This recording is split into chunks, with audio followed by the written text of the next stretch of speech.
2010 সালে চিলিতে ঘটে যায় এক ভয়াবহ দুর্ঘটনা, যেখানে খনির মাঝে 33 জন শ্রমিক আটকা পড়ে যায়।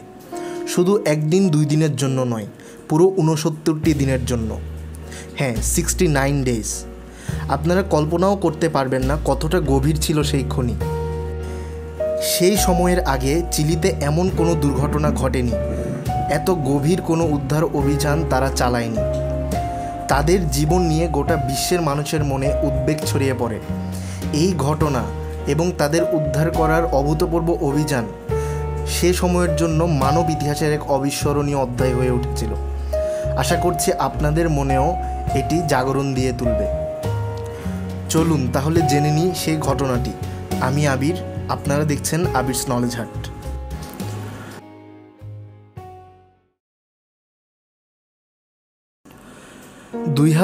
সালের 5ই আগস্ট চিলির সান জোসে খনিতে একটি ভয়াবহ দুর্ঘটনা ঘটে।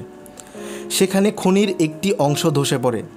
এর ফলে 33 জন খনি শ্রমিক ভূগর্ভের প্রায় 2300 ফুট গভীরে আটকা পড়ে, অর্থাৎ মাটি থেকে 2300 ফুট একদম গভীরে। এখন আপনারা যারা ভিডিও দেখছেন তাদের মধ্যে অনেকের মাথায় এটি আসতে পারে, 2300 ফুট আর কতই বা গভীর। আপনাদেরকে একটি উদাহরণ দিই। বাংলাদেশের মানুষের সাধারণ উচ্চতা হচ্ছে 5.4 ফুট।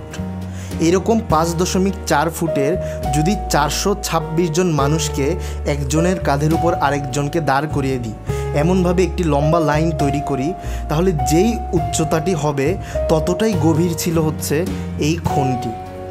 আশা করি আপনারা কল্পনা করতে পারছেন কতটা গভীরে ছিল তারা। দুর্ঘটনার প্রথম কয়েকদিন ছিল সবচেয়ে কঠিন। ভূগর্ভে আটকে পড়া শ্রমিকেরা বুঝতে পারছিলেন না তারা কি করবেন, তারা আদৌ কি বেঁচে ফিরতে পারবেন। তারা সমস্ত চেষ্টা করলেন, কিন্তু খনির ধসে পড়া অংশটি তাদের পথ আটকে দিয়েছিল। বাইরে থেকে কোনো রকম সাহায্য পাওয়ার সম্ভাবনা ছিল না। খনিতে তাদের কাছে যা খাদ্য এবং পানি ছিল তা অত্যন্ত সীমিত পরিমাণে ছিল।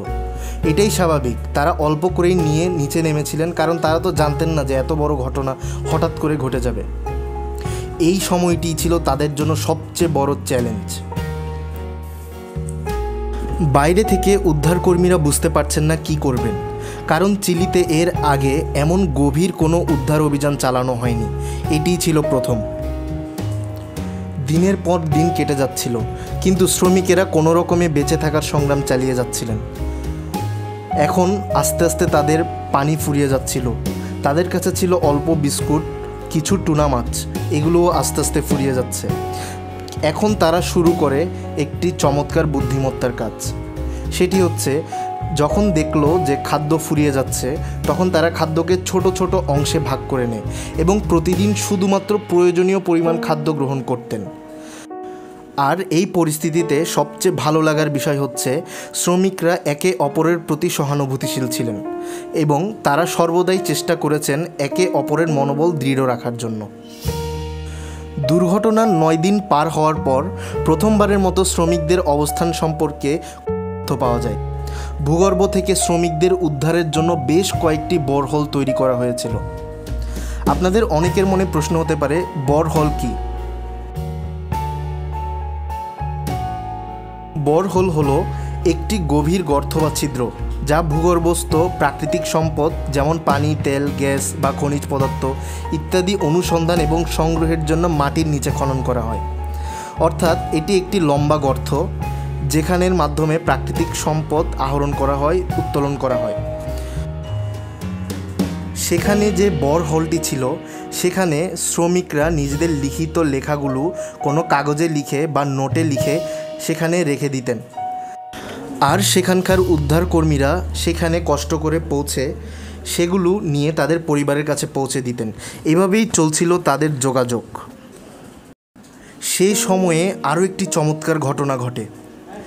এত কিছু ঘটার সময় পুরো দেশের মানুষের কাছে তা খবর হয়ে যায় এবং খনির বাইরে, যেই খনিতে শ্রমিকরা আটকা পড়েছিলেন তার বাইরে অপেক্ষমান শ্রমিকদের পরিবারের লোকজন, উদ্ধারকর্মীরা এবং সাংবাদিকরা সে সময় এত ভিড় জমিয়েছেন যে মনে হচ্ছিল ছোট্ট একটি শহর সেখানে রয়েছে। তাদের প্রতিনিয়ত অপেক্ষা ছিল শ্রমিকদের নিরাপদে উদ্ধার হওয়ার সংবাদ শোনার জন্য। সংবাদ মাধ্যমে এই ঘটনাটি মুহূর্তের মধ্যে বিশ্বব্যাপী আলোচিত হয়ে ওঠে। গর্তের মধ্যে ঠিক কোন জায়গায় শ্রমিকরা রয়েছেন, আটকা পড়েছেন, এই অবস্থানটি নির্ধারিত হওয়ার পর পরবর্তী কাজটি ছিল তাদের উদ্ধারের জন্য একটি কার্যকরী পরিকল্পনা তৈরি করা। শ্রমিকদের ভূগর্ভ থেকে নিরাপদে উদ্ধার করার জন্য কয়েকটি বিকল্প নিয়ে আলোচনা করা হয়, তবে সবচেয়ে কার্যকরী পরিকল্পনাটি ছিল একটি বিশেষ ড্রিলের মাধ্যমে সরাসরি বোরহোল তৈরি করা, যা দিয়ে একে একে শ্রমিকদের উপরে উঠিয়ে আনা সম্ভব হবে। তবে এই পরিকল্পনাটি বাস্তবায়ন করতে অনেক সময় লাগবে এবং শ্রমিকদের দীর্ঘ সময় ভূগর্ভে থাকতে হবে। এটি তো আরও একটি বিপদ, কারণ তাদের খাবার কিন্তু অলরেডি ফুরিয়ে গিয়েছে। যেহেতু প্ল্যানটি বাস্তবায়ন করতে অনেক সময় লাগবে, তাই উদ্ধারকর্মীরা তাদের খাদ্য, পানি এবং অন্যান্য প্রয়োজনীয় সামগ্রী সরবরাহ করার জন্য একটি ছোট্ট পাইপলাইন তৈরি করেন।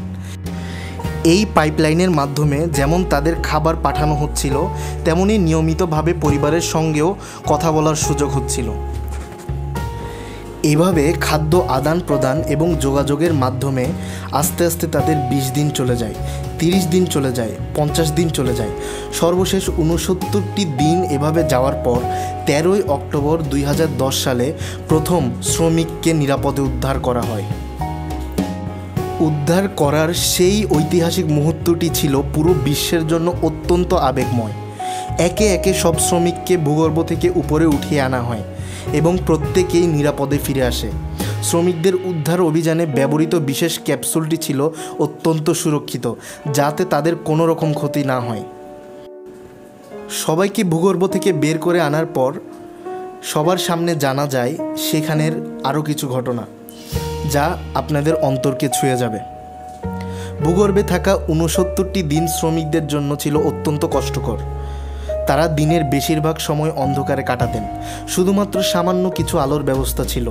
শারীরিক পরিশ্রমের অভাবে তাদের শরীর দুর্বল হতে শুরু করে, তবে তারা নিজেদের শারীরিক ও মানসিকভাবে সুস্থ রাখতে বিভিন্ন রকম কৌশল অবলম্বন করেন। যেমন তারা নিয়মিত ব্যায়াম করতেন, তারা বিভিন্ন ধরনের আলোচনা করতেন, ভবিষ্যতের পরিকল্পনা নিয়ে স্বপ্ন দেখতেন। তাদের এই মনোবল এবং একে অপরের প্রতি সহানুভূতি ছিল তাদের বেঁচে থাকার সবচেয়ে বড় শক্তি। তারা জানতেন যদি তারা নিজেদের ধৈর্য ধরে রাখতে পারেন, তবে উদ্ধারকর্মীরা অবশ্যই তাদের উদ্ধার করতে সক্ষম হবেন।